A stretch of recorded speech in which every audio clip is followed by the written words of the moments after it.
Alors, bonjour à tous, est-ce que vous m'entendez? Faites-moi signe sur le chat si ça fonctionne. Ok, top, je vois que ça fonctionne. Je vois que vous vous affoliez, c'est normal, j'avais pas mis le son le temps qu'on commence. Alors, je suis désolée pour le retard. On a un petit peu de... Enfin, j'attendais Nicolas qui co-anime la réunion avec moi, qui était là la semaine dernière sur la partie facturation, qui répondait à toutes vos questions par écrit. C'est le responsable du support client, Nicolas. Donc, priorité au support client. Il y avait pas mal d'appels là, ce matin sur la hotline. Donc, il a pris le relais de son équipe. Euh, du coup, euh, voilà, il nous rejoindra dès qu'il est disponible. Alors, Michel qui voulait surtout pas louper le début, c'est gentil. Alors, Myriam, je suis désolée si j'ai de l'écho. J'essaie de m'isoler pour que vous n'entendiez pas le bruit du télétravail à la maison, mais en effet, ça peut générer un peu d'écho. Donc, je m'en excuse si jamais le son n'est pas optimal. Euh, alors, aujourd'hui, on parle d'un sujet assez technique, on va dire, le rapprochement bancaire. Ça génère pas mal de questions, notamment au support client. Tout le monde ne gère pas sa banque sur Evolis, puisque vous savez qu'il y a plusieurs formules, donc vous pouvez avoir le choix de la gérer ou pas. Mais pour ceux qui la gèrent, en tout cas, il y a plusieurs cas. Donc, moi, je vous fais la formation. Si vous avez des questions, notez-les quand même dans la partie conversation. Si jamais Nicolas arrive entre-temps, il vous y répondra. S'il n'arrive pas entre-temps, ce qu'on fait, moi, j'en prendrai peut-être quelques-unes à la volée. Et comme l'autre fois, il vous fera une compilation de toutes les questions avec les réponses. Et comme ça, on envoie à tout le monde. Donc, ça vous permet de bénéficier des questions des uns et des autres. N'hésitez pas, quand vous posez vos questions ou vous conversez, voilà, je vois qu'il y en a qui l'ont fait, vous pouvez en effet envoyer un message seulement au conférencier ou à tous les participants. Donc, dans ce cas-là, ça vous permet aussi d'échanger entre vous, peut-être de vous donner des astuces. Nous, on ne les connaît pas toutes. En tout cas, dans l'utilisation, on a des clients qui sont assez inventifs et qui trouvent des astuces sympas. Je vois qu'il y en a, il y a Véronique par exemple qui me disait qu'elle était nouvelle utilisatrice Evolise.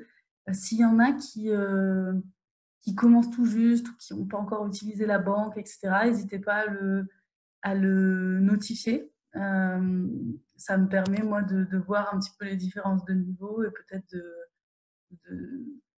d'aller moins vite sur certaines parties qui peuvent me sembler assez basiques pour la plupart.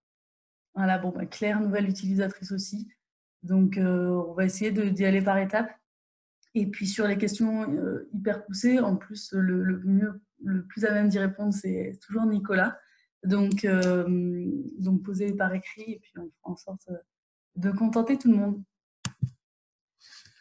Alors, l'idée du rapprochement bancaire dans Evolise, en tout cas de la partie banque, puisque déjà, avant de pouvoir rapprocher, il va falloir paramétrer toute cette partie-là. Vous pouvez le faire de manière manuelle ou automatique. Bon, aujourd'hui, de plus en plus de monde, quasi tout le monde le fait de manière automatique, mais sachez que vous avez un volet manuel, vous pouvez importer manuellement vos lignes de relevé bancaire. C'était ce qui se faisait avant ce qu'on appelle le scrapping de données.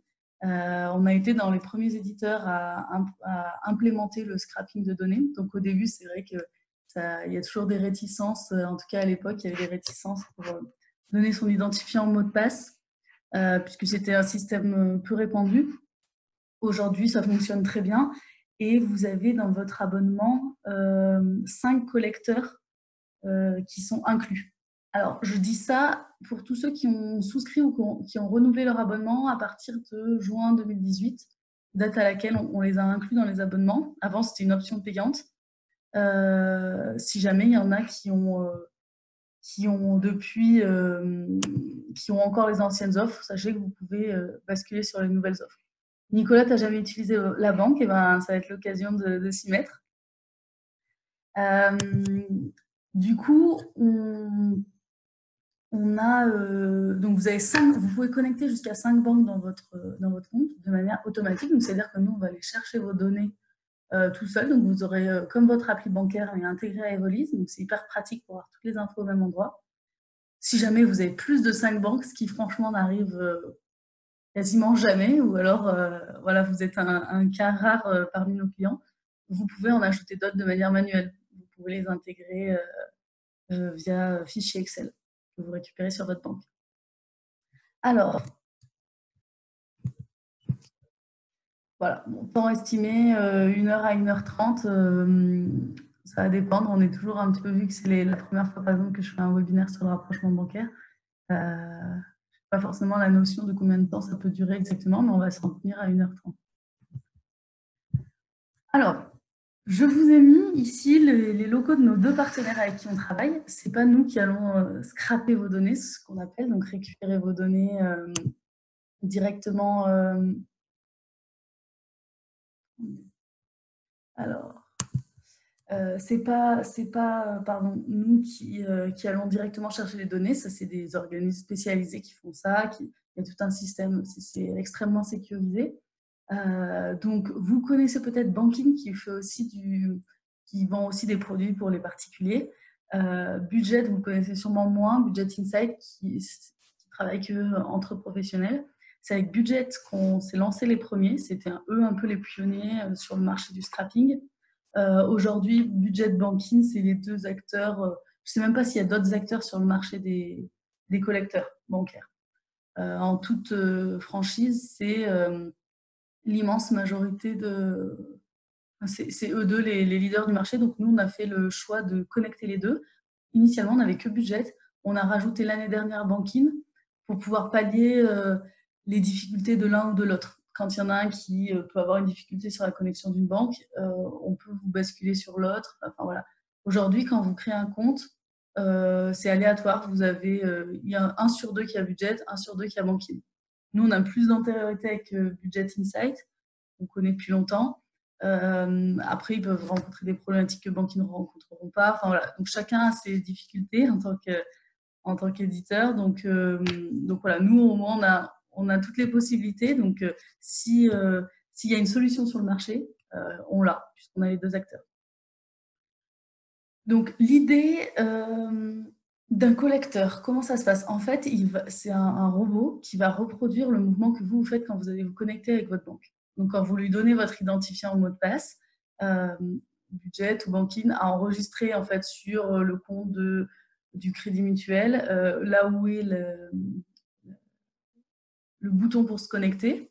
Et donc, il renseigne vos identifiants, il se connecte sur votre compte. Il a renseigné aussi là où sont les mouvements. Et donc, il vient chercher les données comme ça. C'est un robot qui reproduit en fait des actions humaines. Donc, c'est bien eux qui gèrent ça. Ils le font 1 fois par jour. Donc, le robot se connecte à votre compte 1 fois par jour. Et nous, on se connecte au collecteur, Budget ou Banking, 3 fois par jour. Donc, ça permet d'avoir vos données au quotidien. Nous, on n'a pas du tout accès à vos mots de passe. C'est quelque chose qui est crypté chez Budget et Banking. Et c'est eux qui gèrent ça avec toute la réglementation qui est en vigueur. Quasiment toutes les banques sont présentes. Alors, j'ai envie de dire toutes, mais Nicolas me dirait de prendre ça avec des pincettes si j'étais là. Toutes les énormes banques sont présentes, même les nouvelles, les néobanques, les N26, les Revolut, toutes les banques en ligne, Conto et compagnie. Après, bon, il y a toujours la banque. Si on voulait trouver la banque qui n'y est pas, on pourrait trouver. Il y a toujours des toutes petites banques qu'on ne connaît pas. Mais globalement, vous n'aurez pas de souci pour connecter votre banque. Je voulais vous expliquer ce système de scrapping parce qu'on a souvent des questions au support client quand une connexion ne marche plus. Imaginons la BNP, je prends l'exemple de la BNP parce qu'en ce moment, ça ne marche pas. Si par exemple, la Société Générale ou HSBC change son site internet, le robot ne sait plus où appuyer, en tout cas, il ne trouve plus les boutons et du coup, il ne peut plus récupérer les données. Donc là, il y a un petit temps de latence pour que le partenaire refasse la connexion. Ça se résout assez bien. C'est la principale raison quand même qui fait qu'il y a des connecteurs qui sautent et qui sont remis par la suite. Il y a une autre raison qui a compliqué un peu la donne depuis septembre. Je pense que certains s'en rendent compte. C'est ce qu'on appelle la DSP2, donc la 2e directive sur les services de paiement. C'est une directive européenne vous avez dû, enfin, vous l'avez sûrement subi déjà côté particulier. Je ne sais pas si vous vous êtes rendu compte quand vous vous connectez à votre application téléphone pour aller voir vos comptes, même en tant que particulier, il vous propose de rajouter une double authentification, soit par SMS, soit avec l'empreinte digitale. Enfin, voilà. En fait, cette directive européenne a eu un volet sur le renforcement des modes de connexion sur les banques. Donc, l'idée, c'était de forcer les banques à rendre le mode de connexion plus difficile, mais ils ne donnent pas la méthode. Donc, chaque banque fait un peu comme elle le souhaite. Donc, il y a des banques qui vont vous demander de changer votre mot de passe tous les 3 mois. Il y a des banques qui vont vous demander de le changer toutes les 90 connexions, par exemple. Il y en a qui vont vous rajouter une authentification forte par SMS ou ce genre de choses. Ça, c'est au choix de votre banque. En fait, si elle voulait que vous changiez votre mot de passe tous les jours, c'est possible aujourd'hui. Donc, s'il y en a une qui veut rendre ça compliqué, c'est possible. Ce système, en moyenne, c'est tous les 3 mois, nous, ce qu'on observe sur les banques. Donc, nous, ça fait sauter le connecteur automatiquement. Ça, c'est quelque chose qui sera pas, enfin, vous l'aurez sur tous les logiciels, ça c'est sûr, vous l'aurez sur votre appli également, et c'est pas quelque chose qui pourra être résolu par les API. Je viens jusque là. Cette DSP2, elle oblige également les banques à s'ouvrir. Aujourd'hui, les banques, elles ont un peu le monopole de la donnée bancaire. Elles ne transmettent pas les données, c'est pour ça qu'on est obligé de faire des systèmes de scrapping, etc. Alors qu'elles ne sont pas propriétaires de vos données, c'est vous. Donc elles doivent, si vous voulez les utiliser via Evolis, via un outil de statistiques, enfin via ce que vous voulez, en fait, vous devez pouvoir utiliser vos données. Donc, ça, l'Europe a forcé les banques à s'ouvrir. Donc l'idée, c'est de pouvoir faire ces connecteurs banque versus outils en API. Donc là, ça évitera le système de scrapping où dès qu'on change son site internet, ça plante en gros. Mais ça ne résoudra pas cette idée de si votre banque impose que vous devez changer votre mot de passe tous les 3 mois, vous devrez le changer tous les 3 mois. Voilà un petit peu pour vous faire le topo. C'est quelque chose que nous, on suit de très près parce que ça impacte quand même beaucoup notre logiciel. Les API devaient être opérationnels pour le 14 septembre 2019. C'était l'ordre qu'avait donné la directive européenne. 14 septembre, on était sur les chapeaux de roue, on était prêt à intervenir, voir ce qu'il allait se passer sur la plateforme, est-ce que tous les connecteurs allaient sauter, voilà. Il n'y a eu aucune banque de prête. On est le 1er avril et il n'y a toujours aucune banque de prête. C'est pas un poisson d'avril, là, pour le coup. Donc, les néobanques, type Conto, etc., apparemment, ont entrepris la démarche. Aujourd'hui, il y a des banques qui vous disent qu'elles ont l'API, mais c'est absolument pas opérationnel. Donc, c'est pas efficace, on ne peut pas s'y connecter.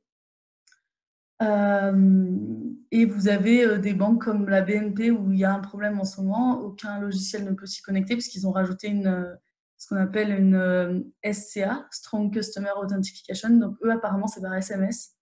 Du coup, ça complexifie. Enfin, on ne peut pas se connecter via votre SMS.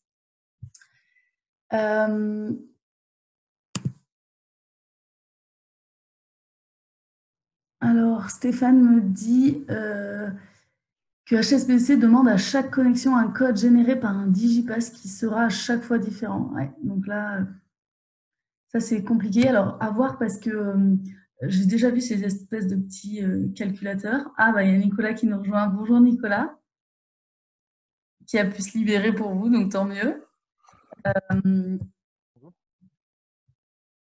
Est-ce que tu nous entends, Nicolas, et tu nous vois bien? Oui, je ne sais pas si vous m'entendez. Ok, top. Alors, moi, par contre, j'ai mon micro hyper bas. Voilà, bon, top. Donc, je disais un petit mot sur la DSP2 pour qu'ils comprennent un petit peu les enjeux et pourquoi parfois leurs connecteurs peuvent sauter. Il y a déjà des questions sur le chat, donc je vois qu'ils ne t'ont pas attendu pour me solliciter. Je n'ai pas accès aux questions qui avaient été posées avant que j'arrive. Alors, par contre, je pense que ton micro est assez loin. J'ai pas accès aux questions qui ont été posées avant que j'arrive. Ah, alors.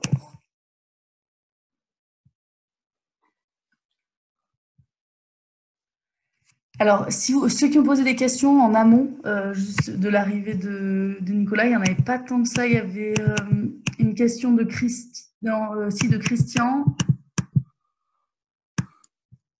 On a commencé plus tard, Nicolas. Donc, une question de Christian, si tu peux la reposer, ça permettra à Nicolas de pouvoir la voir.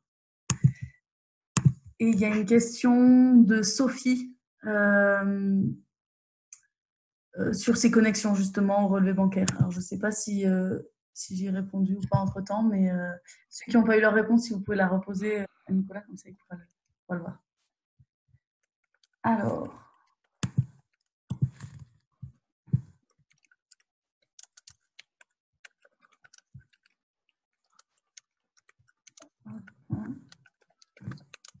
Du coup, ce que je vous disais sur la DSP2, j'en ai fini de mon petit laïus. Par contre, je voulais aussi vous rajouter quelque chose. Le système de scrapping, on récupère vos informations en même temps que la banque. Donc, par exemple, on a souvent des appels le lundi matin de personnes qui voient que Evolise n'a pas ses derniers mouvements bancaires. C'est normal, parce que si vous ne les avez pas sur votre banque, on ne les aura pas sur Evolise.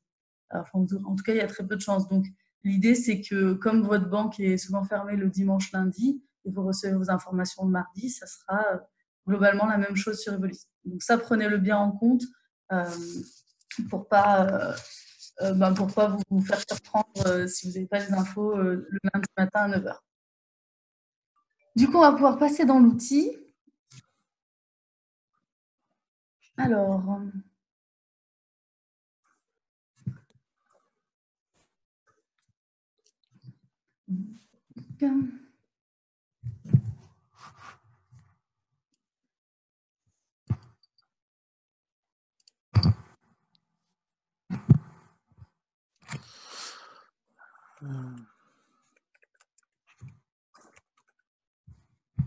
Alors, bon, ma connexion se met à faire des...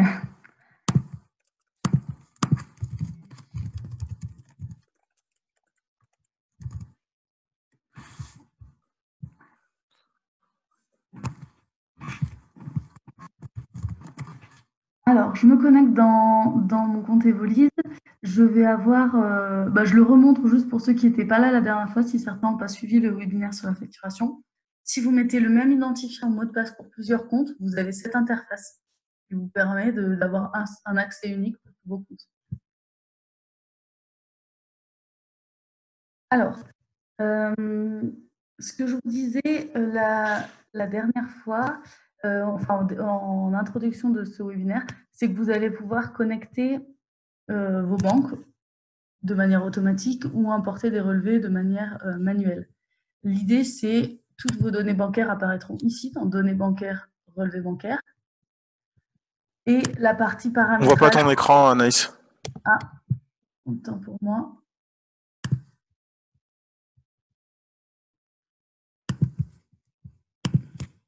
Autant pour moi, je n'avais pas partagé le bon côté. Alors, ce que je vous montrais, je vais refaire.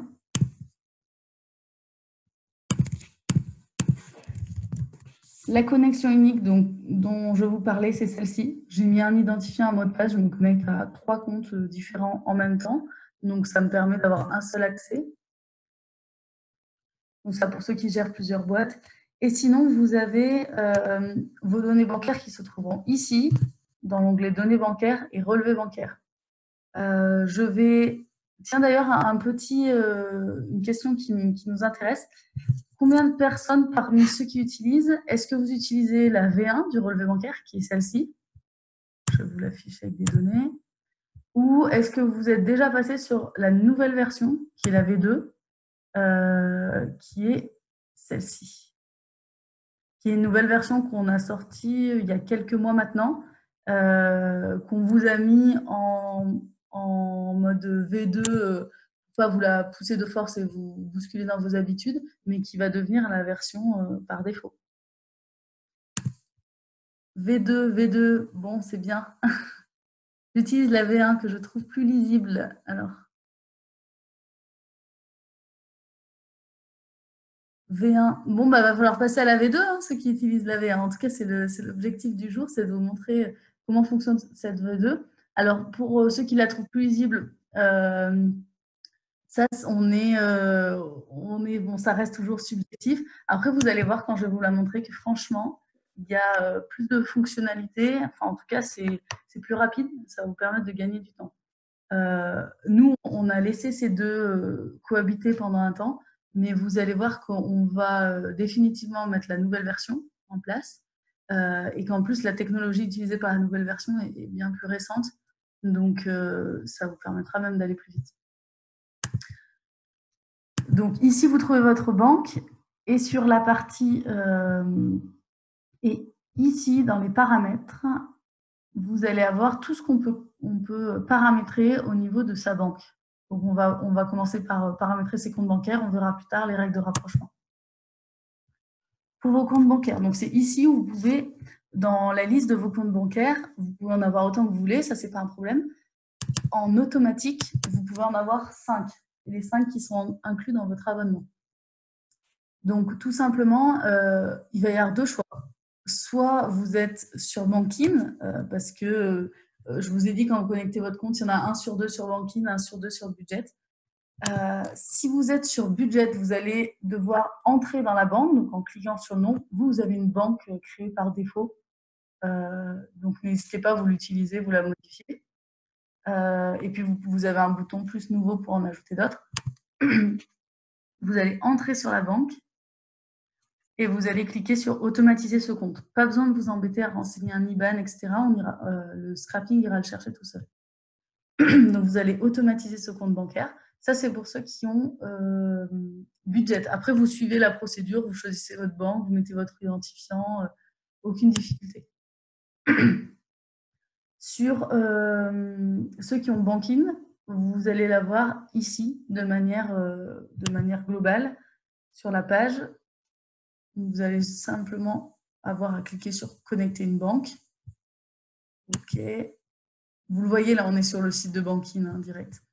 Et vous mettez votre adresse email et on va vous proposer des banques. Donc, vous en choisissez une, vous mettez votre identifiant mot de passe et puis vous pouvez ajouter ce compte. Si vous avez 2 comptes, 3 comptes à la CIC, avec Bankin, on va directement vous proposer les 3 comptes. Vous pourrez connecter les 3 d'un coup. Sur Budget, eux, il faudra le faire compte par compte. Donc, vous irez, vous referez la manip 3 fois. Bon, ça se fait, il n'y a rien de compliqué.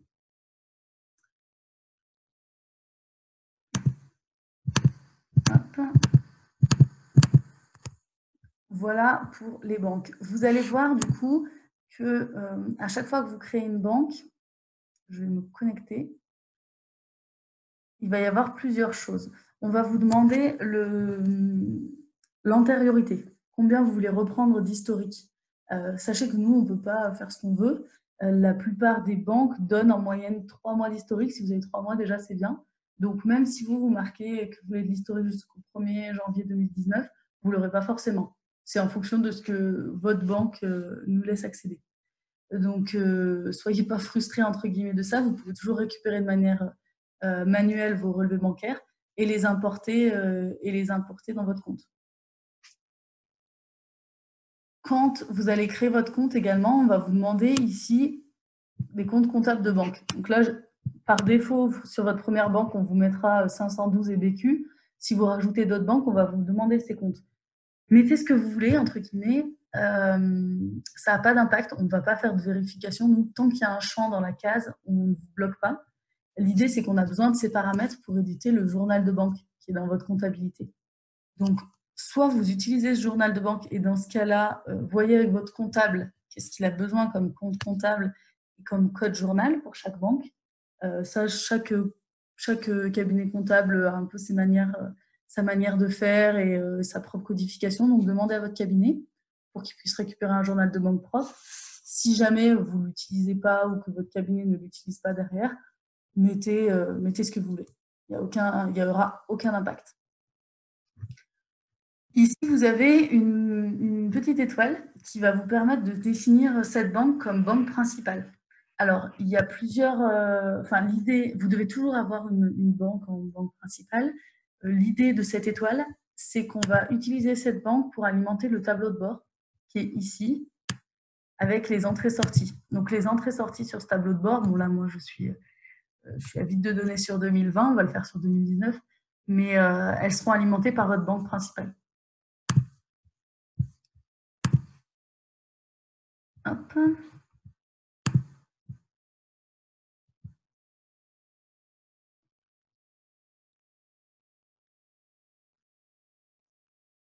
Alors, qu'est-ce que... Oui, alors pour l'import, si vous voulez passer par de l'import manuel, notamment pour compléter, si votre banque ne remonte pas assez loin, vous avez toujours, alors même si je me mets sur la nouvelle version, on va prendre le réflexe pour que tout le monde puisse le prendre. Vous avez ici, via les 3 petits points, l'import Excel qui est disponible. Donc là, il vous faut un fichier. C'est hyper simple. Vous avez 3 infos à avoir. La date,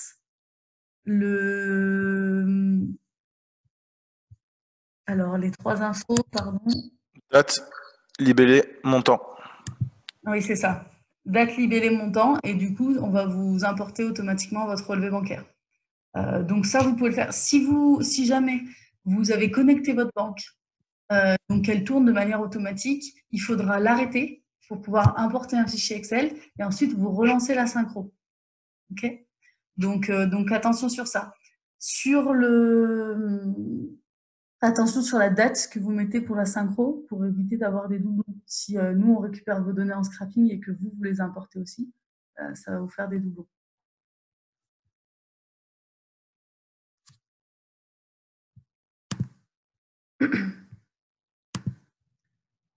Pour ceux qui auraient des cartes à débit différé, il y a plusieurs manières de le gérer selon les banques. Soit tous les mouvements vont passer au 31, soit vous avez, et dans ce cas-là, ça sera un seul mouvement tout combiné au 31, soit vous avez des banques qui vont garder tous les mouvements, toutes les dates, et qui vont le passer au 31 aussi. Donc, en fonction de si vous voulez du détail ou pas, selon votre banque, potentiellement, vous allez avoir besoin d'importer le détail en fichier Excel. Ça, tout dépend de votre banque.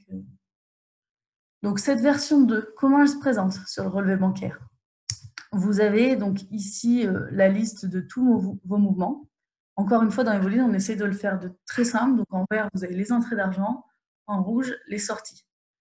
Vous allez avoir ici une recherche avancée qui va vous permettre de filtrer par banque. Nous, par défaut, on vous compile, fusionne toutes vos banques, tous vos mouvements. Donc ça, souvent, les entrepreneurs apprécient beaucoup parce qu'ils l'ont sur aucune application, vu que c'est des banques différentes. Si vous voulez quand même avoir le détail par banque, il vous suffit d'en sélectionner une et vous aurez le détail. Aucun souci là-dessus. Cette version 2, on l'a voulu... alors, nos développeurs se sont fait plaisir, entre guillemets. Ils ont implanté une nouvelle technologie qui est assez poussée, qui vous permet d'avoir un scroll infini et d'avoir une fluidité, une rapidité dans l'utilisation. Par exemple, ici, quand je vais descendre sur la page, en fait, la page se charge automatiquement à l'infini, ce qui vous évite d'avoir, comme dans la V1, la partie changer de page, il n'y a que 10 lignes par page, vous êtes obligé à chaque fois de switcher. Donc là, vous voyez, je scroll, et au fur et à mesure, la page se charge. Et bon, malgré une connexion en télétravail, etc., j'ai une fluidité énorme. Donc ça, rien que pour ça, faites plaisir à nos développeurs et utiliser cette V2 parce que c'est des technologies assez poussées. Alors, Michel, où trouver les banques? J'ai loupé le clic du début. Où trouver les banques? Ici, dans la recherche avancée. Hop, vous allez avoir toutes vos banques ou banque par banque. Voilà, tout simplement. Si jamais vous voulez revoir un petit peu comment ça fonctionne, on vous a fait un tuto ici. Donc, n'hésitez pas à l'utiliser par la suite pour regarder ça de votre côté. Donc, c'est le petit chapeau d'écolier qui est là. Vous avez donc un moyen de filtrer aussi par action. Donc, si vous voulez voir toutes les banques, tous les mouvements catégorisés en Agio, vous pouvez le voir également. Ici, donc, vous avez vos entrées, vos sorties. Vous avez des filtres automatiques qui sont faits là. Donc, par défaut, on vous les met sur tout. Si vous voulez regarder que les noms rapprochés, en entrée, en sortie, ou tout, vous pouvez le filtrer. Donc, ça vous permet d'aller vite. Si, par exemple, je sais qu'on a avec nous des secrétaires externalisés, vous, souvent, vous allez accompagner le dirigeant dans son rapprochement. Si vous pouvez ici filtrer directement juste ce qu'il n'a pas fait, le travail qui n'a pas été fini, donc c'est potentiellement des choses où il ne sait pas trop comment les classer, vous cliquez sur non rapproché, vous avez toute la liste de ce qui reste à rapprocher. Vous avez le système de période ici, qui vous permet aussi de filtrer par année, etc., comme dans les autres affichages, aucun problème là-dessus. Et vous avez votre solde. Alors, le solde, il se met à jour. En fait, nous, on calcule votre solde avec les infos qu'on a. Donc, à chaque fois qu'on reprend toutes vos infos, on calcule votre solde. Je vous explique ça parce qu'il vous permet, ce solde, d'avoir une visu sur est-ce que votre connecteur est actif, fonctionne bien. Si, je ne sais pas, pour X ou Y raison, votre connecteur a sauté, donc votre solde va être gelé. Donc, vous verrez qu'il y a un problème déjà avec votre solde. Et dès que ça va refonctionner, il va être remis à jour automatiquement. Donc ça, n'hésitez pas. Si jamais, on va le regarder après, vous pouvez supprimer des lignes. Si jamais vous supprimez des lignes par erreur, ne vous embêtez pas, vu que tous les jours, nous, on refait une mise à jour, on va réimporter les lignes manquantes et du coup, votre solde va être remis à jour. Donc ça peut vous permettre aussi d'avoir un suivi, votre solde. Si jamais vous pouvez avoir un message d'erreur ici affiché vers votre solde qui va être, par exemple, votre connecteur a sauté ou alors une action est requise sur votre compte en banque. Pardon. Imaginons votre banque, la Banque Populaire, a changé ses conditions générales. Donc, vous, quand vous vous connectez, vous êtes obligé de les accepter avant de pouvoir faire toute manipulation. Si c'est le cas, nous, on ne peut plus se connecter à vos infos. Donc, il faut que vous alliez sur... on va vous mettre une action et demander sur votre compte est requise. Donc, vous allez sur votre compte bancaire, vous faites l'action et vous pourrez... et ça refonctionnera dans Evolise.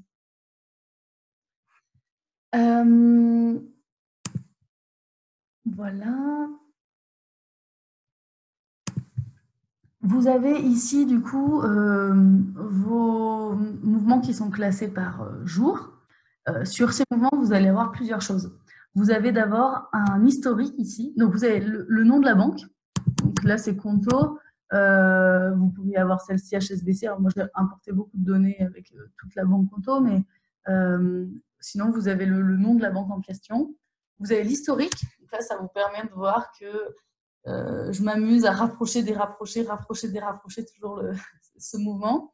En tout cas, vous avez le suivi. Si vous êtes plusieurs utilisateurs, vous aurez le suivi aussi de qui a fait quoi. Vous avez ici une facture qui est liée. Alors, on va le voir juste après. Le libellé, le montant, et ici des actions que vous pouvez faire, ou en tout cas l'état de la facture. Donc, pour cette facture, on voit qu'elle est rapprochée. C'est pour ça qu'on a le petit V pour valider. Elle a été rapprochée ce matin, 9h51. Celle-ci, par exemple, n'est pas rapprochée puisqu'on est encore sur les 3 petits points qui permettent de faire des actions. Quand vous êtes rapproché, donc vous avez la date du rapprochement, vous avez ici le document avec lequel il est rapproché.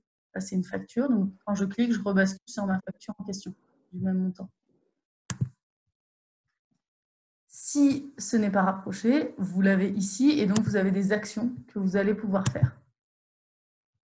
Si jamais vous voulez dérapprocher, un seul clic, vous avez juste besoin ici de cliquer et la ligne sera automatiquement déliée. Quand vous rapprochez, et uniquement quand vous rapprochez, c'est à ce moment-là qu'on va venir alimenter votre journal de banque qui est ici. Donc, par défaut, vous n'aurez pas de ligne. Et quand vous faites le rapprochement, on va venir ici le remplir. Vous avez... alors, vous allez avoir plusieurs actions qui se présentent à vous. Je vous montre d'abord cette partie-là. Vous allez voir après qu'il y a une partie pour aller encore plus vite. Comme sur la V1, quand vous cliquez sur les 3 petits points, vous allez pouvoir lier, là par exemple, je suis sur une sortie d'argent, je vais pouvoir lier ça à une dépense. Pour ceux qui saisissent tout depuis la banque, vous allez pouvoir créer une nouvelle dépense directement depuis ici. Attention, on ne peut pas aller taper dans des fichiers dans la bannette, là, quand on crée la dépense ici. Mais pour certains, ça leur permet d'aller plus vite. Charger un fichier, voilà, vous avez votre dépense créée. Pour ceux qui ont déjà les dépenses dans leur compte, vous pouvez ici cliquer sur dépenses et on va vous sortir la liste de toutes vos dépenses non rapprochées de l'année dernière, par exemple. Et il vous suffira ici de sélectionner la dépense en question. Sur cette nouvelle version, vous allez voir, on vous pousse déjà les factures qui nous semblent être les plus justes. Donc, si j'avais une facture de ce montant, il me l'aurait directement mis en avant. Je vais vous le montrer sur un autre aspect. Vous allez pouvoir rapprocher ça d'un avoir, si vous l'avez également. Donc là, on vous sort, pardon, je l'ai coupé trop vite, on vous sort la liste de tous vos avoirs. Vous allez pouvoir rapprocher ça d'une note de frais. Donc là, si vous avez des employés qui font des notes de frais, voilà, par exemple, là, j'ai une note de frais pour le mois d'octobre. Ce n'est pas le même montant, mais donc je ne pense pas que ce soit celle-ci, mais vous pouvez les rapprocher. Et vous allez pouvoir rapprocher d'affectations diverses de sorties. Est-ce qu'on les regarde tout de suite? Oui, on va le faire maintenant. Alors, les affectations diverses de sorties, c'est tout ce qui n'est pas lié à une facture, vous, dans votre compte. Nicolas, tu m'avais dit une autre définition que je trouvais pas mal. Je me l'étais notée.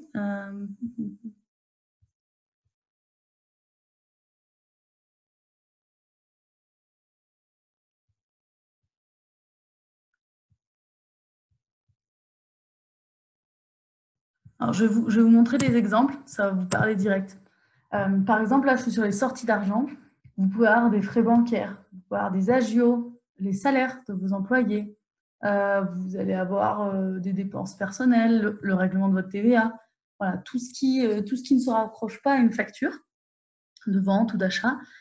Vous allez ici le mettre dans des cases, entre guillemets, qui derrière vont être liés à un compte comptable. Donc nous, il y a un paramétrage par défaut, qui est un paramétrage générique. Encore une fois, si votre cabinet comptable est derrière, il travaille avec vous sur Evolis, demandez-lui ce qu'il souhaite comme compte comptable ici. Et du coup, ça va lui le renseigner automatiquement dans son journal. Donc ça vous fait gagner du temps à tous les deux. Vous, en tout cas, ça va vous permettre de classifier et de suivre ce qui se fait en termes d'affectation.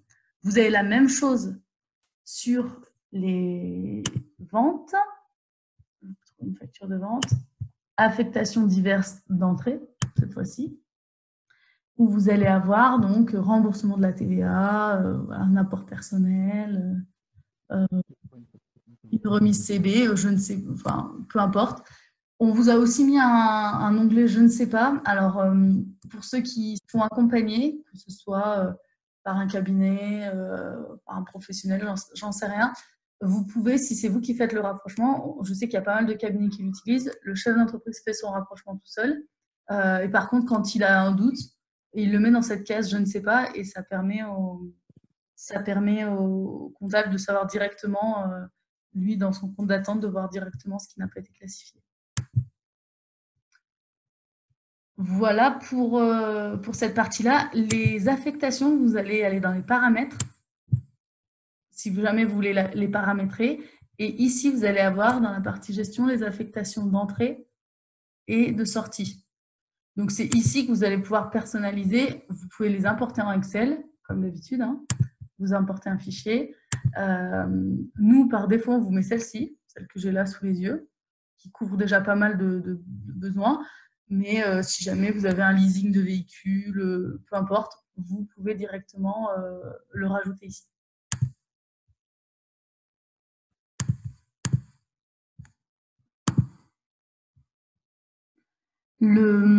Souvent, quand on a des affectations comme ça, va rapprocher, je dis n'importe quoi, d'un salaire salarié. Hop.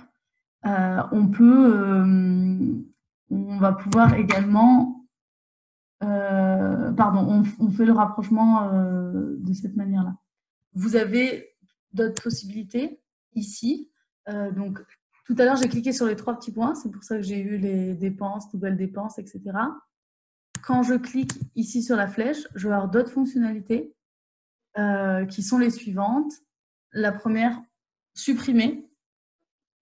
Donc là, si jamais vous avez un doublon, si jamais vous avez, voilà, pour x ou y raison, vous voulez supprimer la ligne, vous pouvez le faire directement ici, en sachant que vous l'avez aussi en action groupée ici.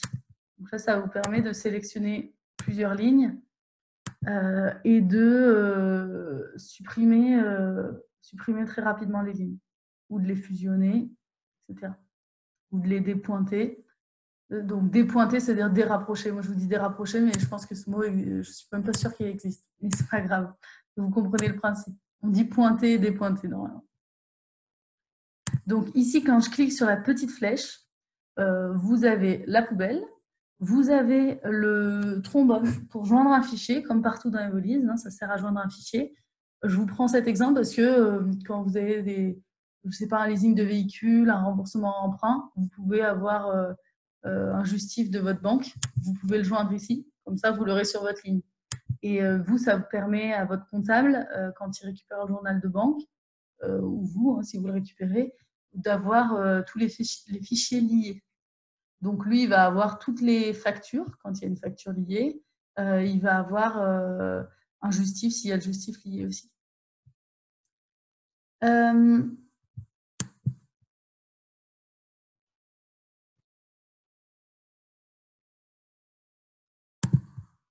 Vous avez ici un champ commentaires pour rajouter justement des annotations sur vos mouvements, donc ça, aucun problème. Et vous avez un champ scindé, je l'ai gardé entre guillemets pour la fin, parce que c'est celui qui peut vous intéresser pour plusieurs raisons. Si jamais vous voulez scinder une ligne en 2, ça fonctionne très bien pour ceux qui ont des frais. Je sais que l'autre jour, pour la facturation, on nous a posé la question sur PayPal. Quelqu'un qui utilisait PayPal, PayPal prend une commission. OK, vous avez fait une vente de 1 000 €, sauf que PayPal va vous reverser que 950. On dit n'importe quoi. Ici, dans ce cas-là, il va falloir scinder la ligne de banque pour pouvoir avoir... alors ici, je suis sur une ligne de banque de 298. Si je fais le schéma de scinder, on va le faire sur une entrée, comme ça vous allez bien comprendre. Là, on va dire que c'est, j'ai fait une vente à Google, et Google, du coup, j'avais fait une vente de 310, mais il y a eu des frais. Il y a eu des frais pour 1,48 €. Donc là, vous voyez, on me montre ce que ça va faire. Donc là, ça va me faire une ligne à 1,48, une ligne à 307. C'est pas ce que je veux. Je veux, voilà, une ligne à 310 parce que j'ai eu un paiement de Google de 310 et une ligne à 1,48 parce que c'est les frais que m'a pris PayPal sur ce paiement, par exemple. Donc, ce qui est bien dans cette vidéo, c'est que vous avez le visuel ici de ce que vous allez obtenir. Donc ça, c'est top. Ça vous permet de le visualiser avant. Et une fois que c'est fait, hop, je scinde. Je me retrouve bien avec du coup une entrée d'argent de 310. Donc, je vais pouvoir le rapprocher de ma facture Google de 310. Et ici, des frais bancaires de 1,48 que je vais pouvoir passer, là, pour le coup, en frais bancaires. OK ? Donc, voilà pour le système de scindé. Si jamais vous pouvez fusionner les deux lignes. Alors là, je ne peux pas parce qu'en effet, j'ai fait un rapprochement.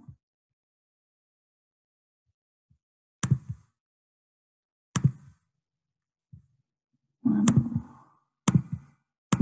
Type différente, ouais. Je vous refais la manip sur une autre ligne pour que vous puissiez voir. Bon, c'est la même. Voilà, celle-ci, on va refaire. Donc, je vais sur la petite flèche. Je scinde. Je mets ici, donc là, j'ai un seul mouvement de 784. Je mets, par exemple, moins 12 € parce qu'il y a eu 12 € de frais. Je scinde, je me retrouve avec un mouvement de 796 et un mouvement de 12 €. Okay, donc ça, pour ceux qui ont ce cas, ça va vous permettre, ça vous permet de faire le rapprochement. Pour ceux qui rapprochent plusieurs factures d'un même montant, aucun problème. Ici, par exemple, alors il y a plusieurs choix. Soit vous voulez rapprocher plusieurs factures. Donc là, dans ce cas-là, est-ce que j'ai des petites factures? Voilà. À chaque fois, je vais avoir une jauge qui s'installe. Donc là, par exemple, j'ai sélectionné une facture. Donc, on me dit que j'ai rapproché, enfin, j'ai sélectionné la facture de Axiatel à 8,75 €, même 10,50 €, pardon, TTC. Donc, il me dit qu'il reste à rapprocher 299,310 €. Donc là, je vais pouvoir aller sélectionner mes autres factures. Je vais jamais arriver au montant avec les petites factures que j'ai. Voilà, il me reste encore 215 à rapprocher. Enfin, vous comprenez le principe, vous avez cette jauge qui s'alimente et qui va vous permettre de savoir exactement où vous en êtes. Vous pouvez très bien rapprocher de cette manière. Pardon, le montant ne correspond pas. Non, c'est dans l'autre sens. Si vous avez un montant plus élevé,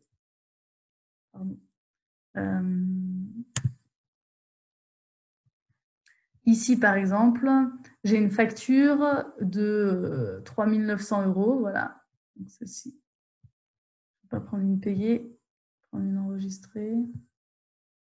Une facture de 2053 € ici. Je vais pouvoir la rapprocher. Et donc, ça va bien être rapproché de cette facture. Par contre, ma facture était de 2000 €, j'ai eu un paiement de 300. Donc, si je vais voir ma facture, je vais voir qu'elle est passée en paiement. Je vais voir que donc il y a eu un règlement de 310 ici, mais il y a un restant à payer. Il reste à payer 2100. Et si je regarde, c'est la numéro 39.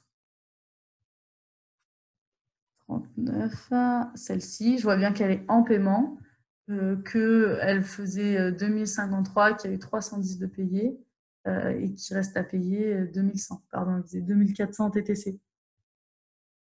Donc, vous avez bien tout le suivi, donc ça vous permet de rapprocher. Donc, vous pouvez rapprocher plusieurs factures d'un seul mouvement, sans problème. Vous pouvez faire des paiements partiels, aucun souci non plus. Vous pouvez scinder des lignes quand il y a des frais.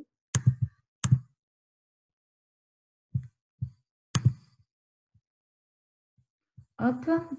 Qu'est-ce que je ne vous ai pas montré encore? Vous allez pouvoir ici, on va passer bientôt aux règles de rapprochement, règles de budget. Je regarde d'abord si je n'ai pas oublié autre chose.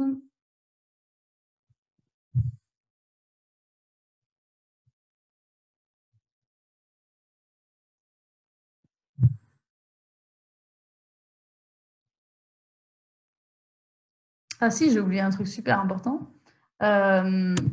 J'ai oublié comment aller encore plus vite sur le rapprochement. Je pense que ça vous intéresse. L'idée, c'est que là, je vous ai montré le système.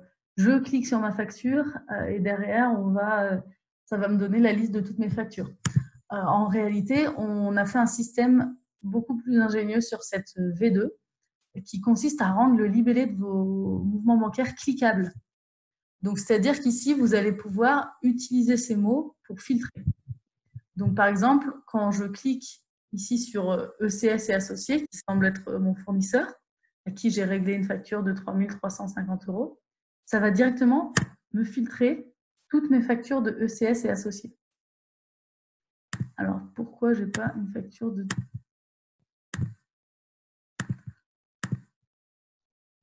Normalement, j'ai fait exprès de... Alors, vous savez quoi? Je vais vous créer une facture de 3 550 €.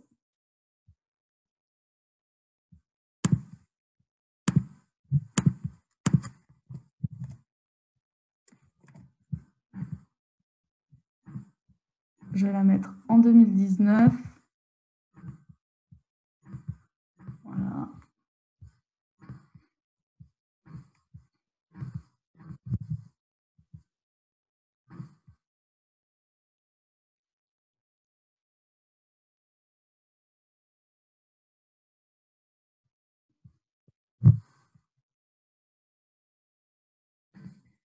Hop, relevé bancaire, clac.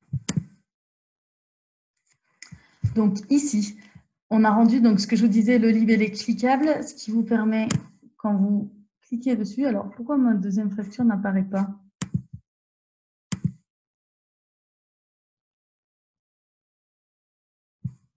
Je voulais vous montrer comment le logiciel met en avant. En fait, il vous met la ligne en bleu quand c'est du même montant, pour que vous l'ayez direct, ça vous saute aux yeux et que vous sachiez quel montant rapprocher.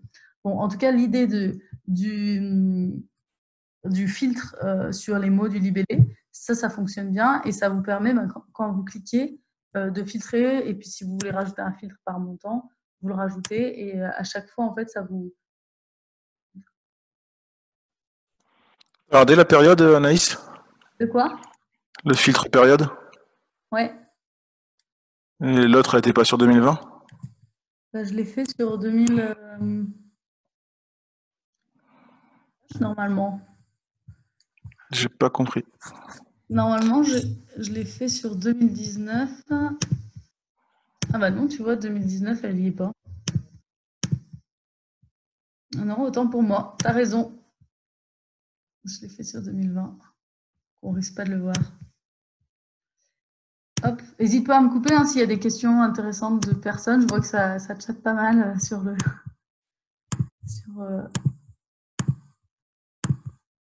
Hop.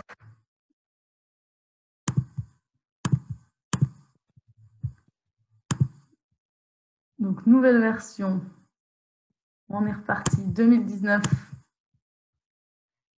Je filtre sur mon fournisseur. Voilà. Nicolas nous a sauvés.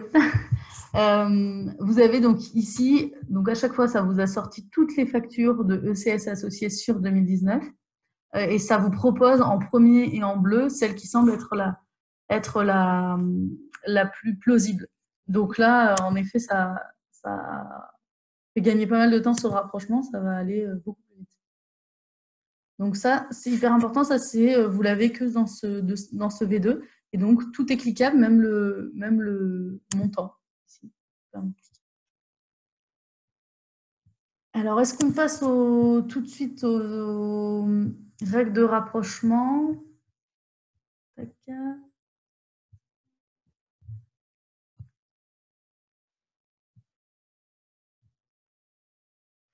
Ok, ok.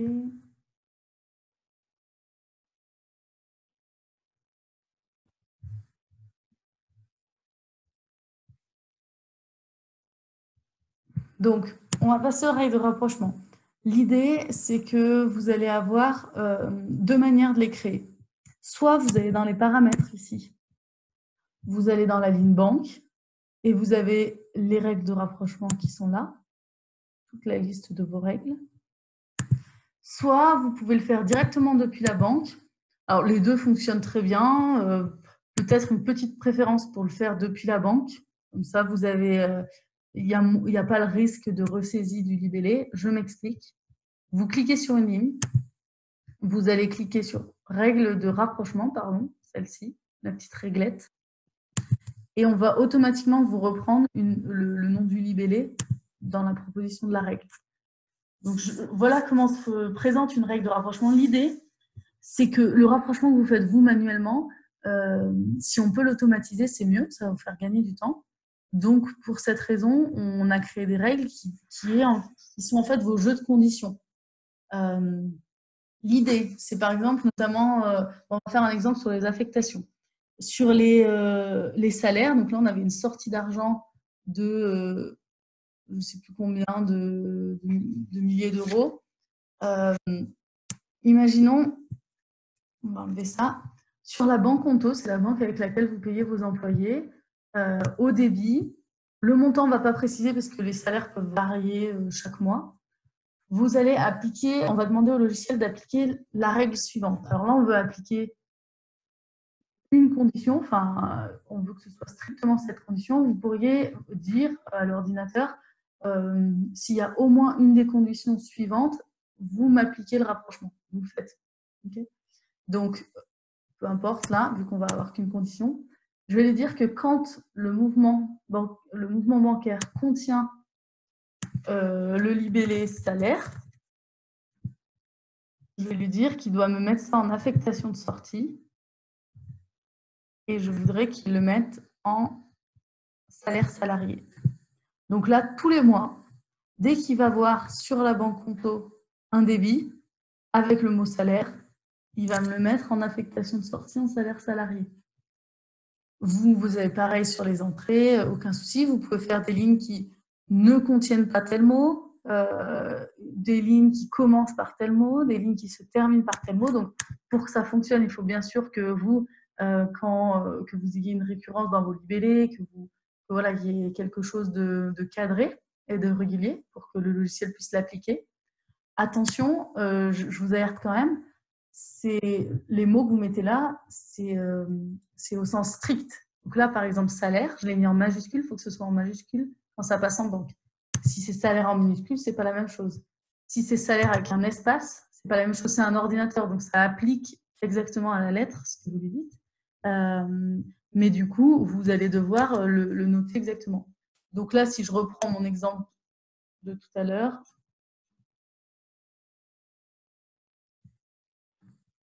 hop.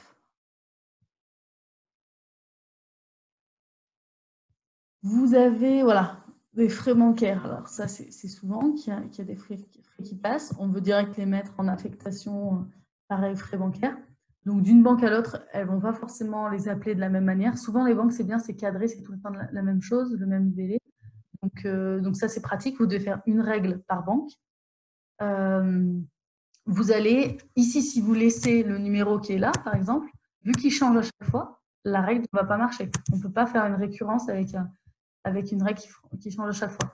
Par contre, si vous mettez frais euros, normalement, si c'est toujours les frais, vous le mettez dans l'affectation et vous allez le mettre dans frais bancaires.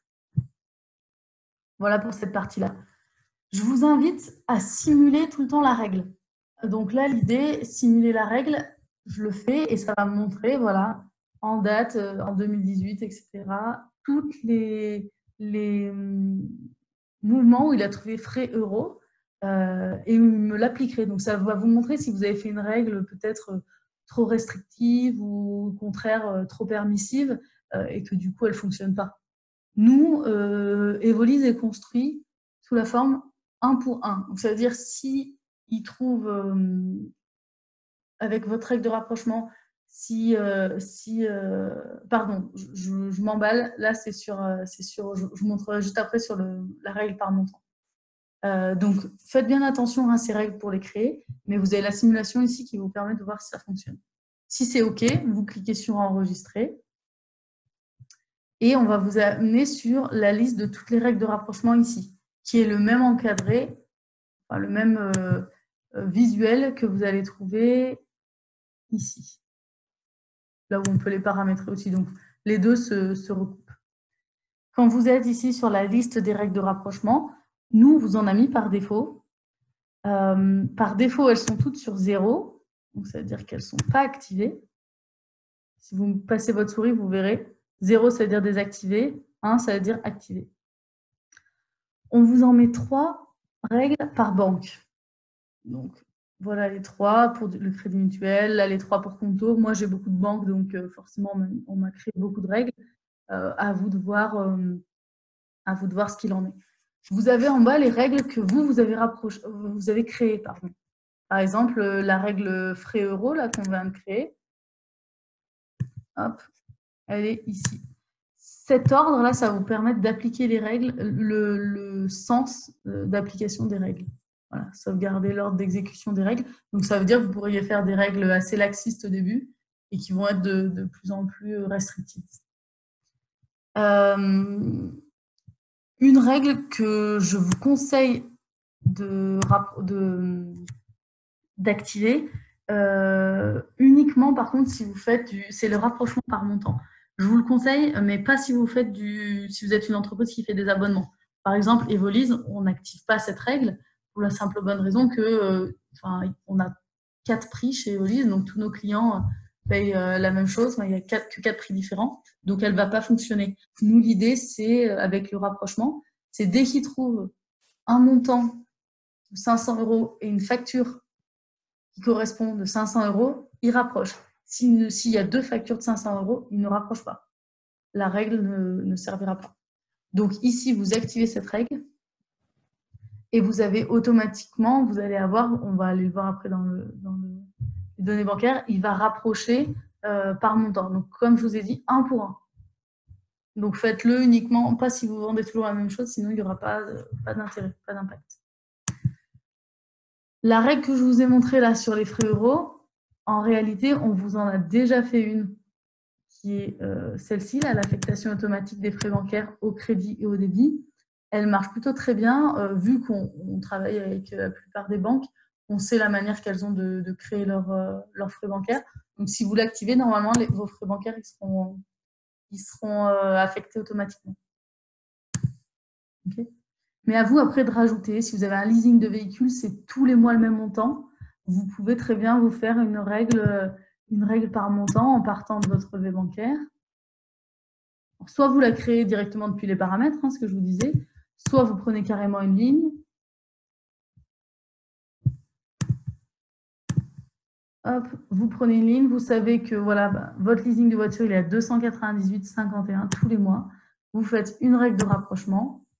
Vous dites sur Conto, quand j'ai 298,51 au débit, alors bon, là, il y aura peut-être marqué leasing en plus dans le nom, mais vous n'êtes même pas, enfin voilà, on va le rajouter. Vous me mettez ça en affectation de sortie, et là, il faudra avoir créé l'affectation leasing, puisque nous, c'est pas quelque chose qu'on vous a mis par défaut.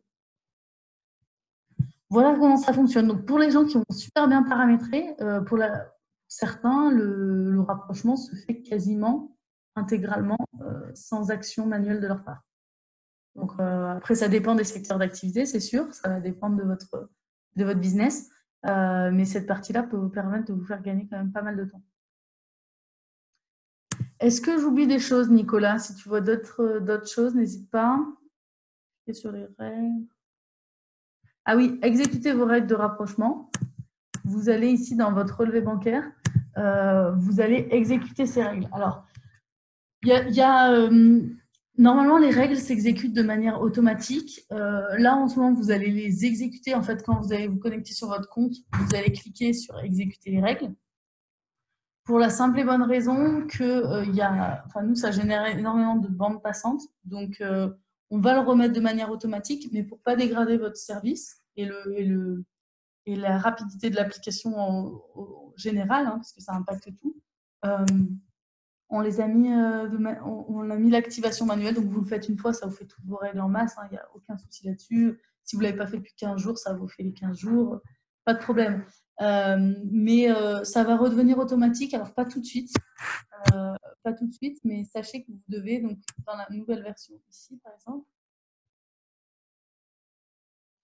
c'est au même endroit. Vous allez cliquer sur les 3 points et exécuter les règles pour que ça parte.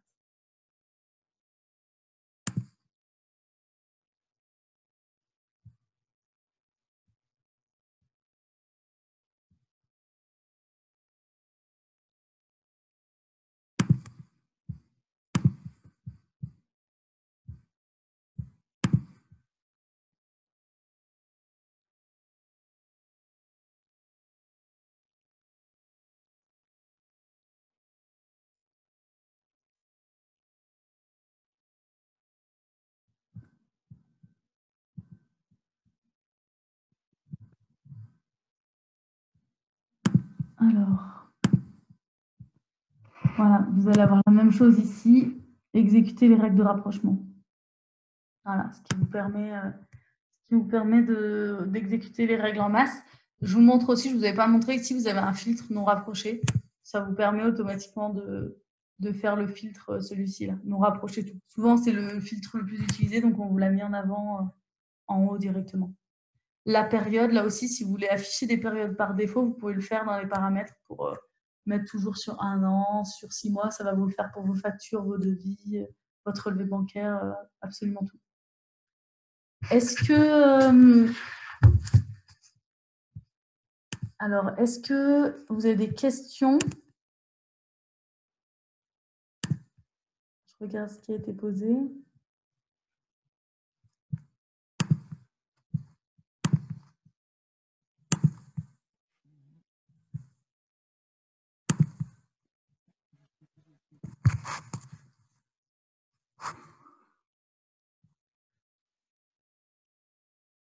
Comment fixer en V2, Michel? C'est pas possible pour l'instant de fixer. Ah, je tape fort sur mon clavier.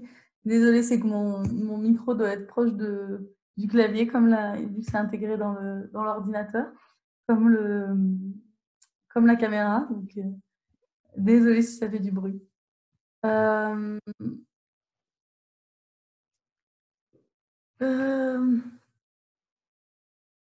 Du coup, pardon, comment fixer la V2, Michel? On ne peut pas la fixer pour le moment. Par contre, incessamment sous peu, dans les prochaines semaines, mois, on va la rendre par défaut, on va la mettre par défaut et la V1 sera supprimée.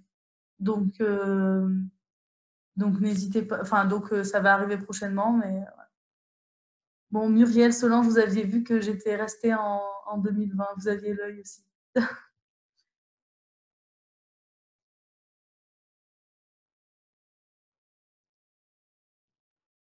Comment renommer les banques, Michel? C'était une bonne question, ça peut intéresser plusieurs personnes. Vous les avez ici, quand vous allez dans Paramètres. Je vois que Nicolas a répondu, mais je le montre à l'écran, comme ça. Si j'arrive à me connecter, parce que là, dis donc. Donc, on va aller dans les comptes bancaires. Vous cliquez sur la banque en question. Vous mettez le petit stylo pour modifier. Et puis là, vous pouvez marquer ma banque préférée, si vous voulez. Voilà. Aucun souci. Vous pouvez renommer vos banques comme vous le souhaitez.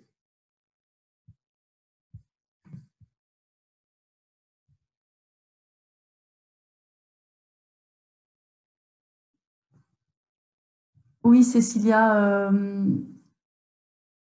tu peux changer la période par défaut pour mettre les 6 derniers mois, par exemple, et pas seulement le mois en cours.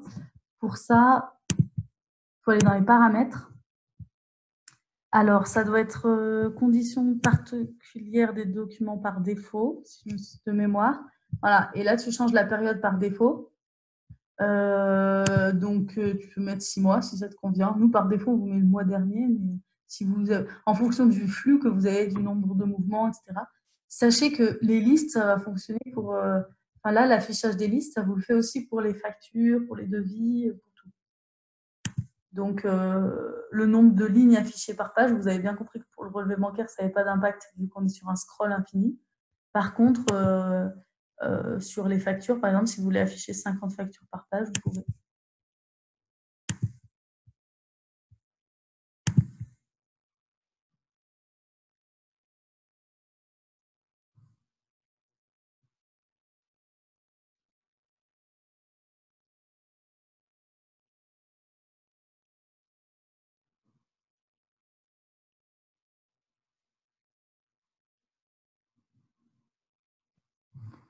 Nicolas, ce webinaire est dédié à l'utilisation de relevés bancaires. Nous n'allons pas évoquer l'utilisation de la partie achat du logiciel.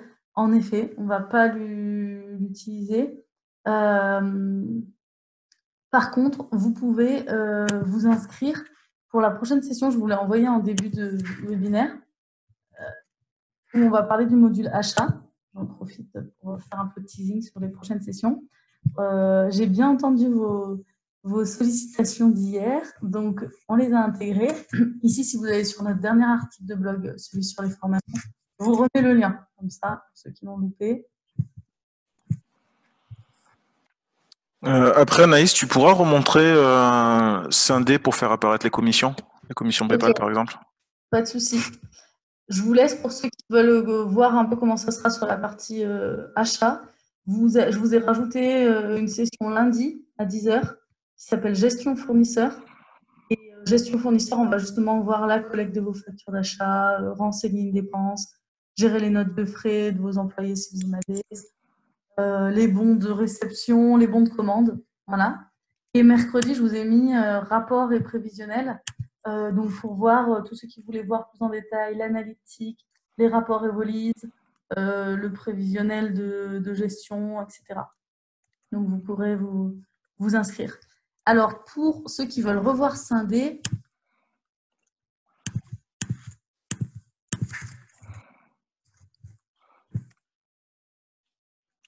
Donc, commission, tu me disais, Nicolas, on fait ça sur une sortie. Non, du coup, sur une entrée, là. Non, du coup, sur une entrée, Ok. tu reçois un paiement et PayPal a prélevé X%. Ok. Alors, par exemple, ici, j'ai reçu un paiement de Google, ok. Sauf que moi, j'avais fait une facture de 310 €, j'avais vendu à mon client, et PayPal, en fait, a prélevé un montant. Donc, dans ce cas-là, je vais scinder la ligne. On va dire qu'il a prélevé 1,48 €, c'était mon exemple de tout à l'heure.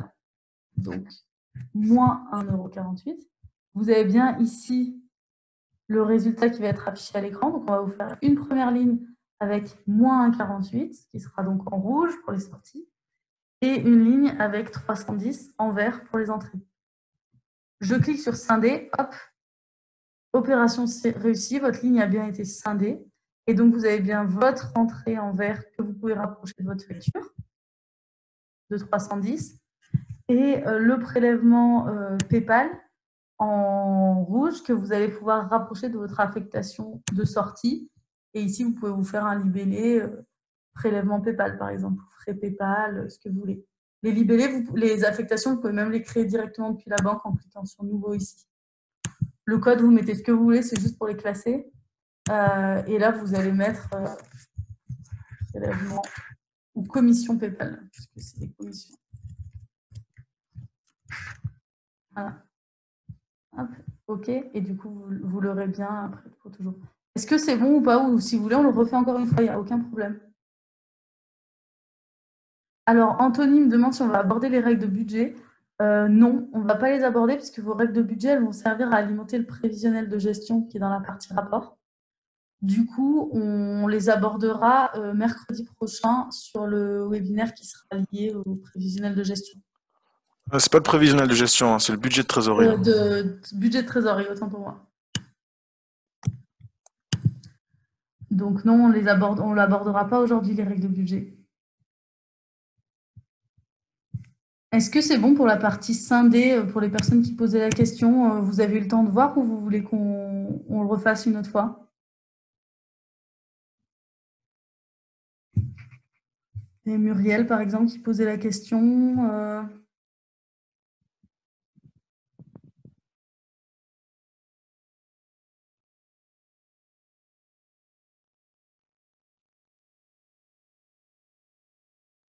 Je vois quelqu'un qui pose la question en US dollars. Attention, sur Evolis, la devise de gestion, c'est l'euro, hein.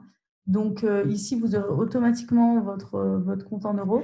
Donc il n'y a pas de conversion automatique ou autre si vous avez des comptes en US dollars.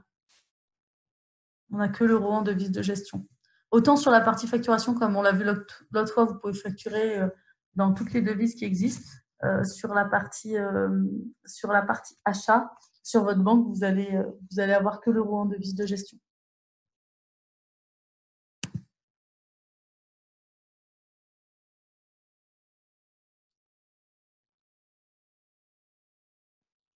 Alors Muriel, j'ai pas compris la fin avec le libellé commission PayPal. Oui, donc là j'ai fait commission PayPal parce que l'exemple c'était de rapprocher pour une commission PayPal.